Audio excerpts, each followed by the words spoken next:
Hello everyone. In this video, we will cover about non-parametric test. It is also known as distribution-free test because they are based on fewer assumptions. They do not assume that the outcome is approximately normally distributed. They are based on fewer assumptions. Parametric test involves specifically probability distribution, which is normal distribution.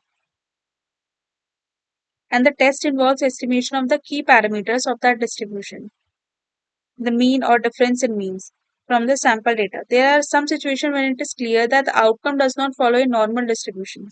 These include when the outcome is an ordinal, rank में होता है, ordinal number में होता है, definite outliers होते हैं, when outcome has clear limits of detection. कुछ ना कुछ उसमें एरर हो सकते हैं, जैसे कि काइट स्क्वायर टेस्ट है, ये हमारा होता है parametric test. Non parametric test के बारे में इट डज नॉट फॉलो कि हमारा डिस्ट्रीब्यूशन नॉर्मली डिस्ट्रीब्यूटेड होगा या नहीं होगा. जब डेटा हमारा ऑर्डिनल या रैंक में होता है, डेफिनेट आउटलाइनर्स होते हैं, या there are some clear limits of detection, तब वो नॉन पैरामीट्रिक टेस्ट होता है.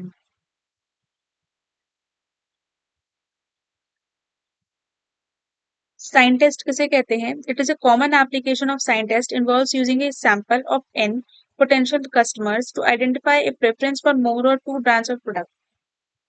एक या एक से दो अगर ब्रांड्स है हमारे, उसके हमें n number of potential customers identify करने हैं. ये हमारा साइन टेस्ट है.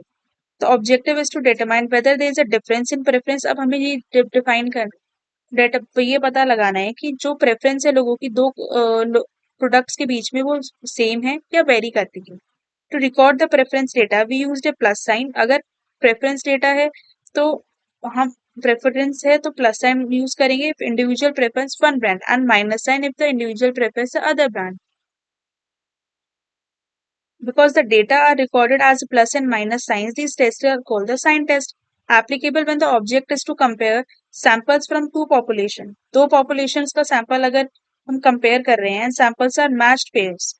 Data should be at least ordinal or rank. कोई एक company है, कोई उसके दो product हैं और हमें customers की preferences check करनी है between those two products. और अगर वो एक को प्रेफर करता है, एक प्रोडक्ट को प्रेफर करता है कस्टमर, तो हम उसे प्लस से मार्क करेंगे, और दोनों प्रोडक्ट को अगर करता है तो माइनस साइन करेंगे. क्योंकि हम इसमें साइन यूज कर रहे हैं प्लस माइनस, इसलिए हम इसे बोलते हैं साइन टेस्ट. बेसिकली हमें कंपैरिजन करना है from two population and samples are matched pairs. It should be at least ordinal and rank.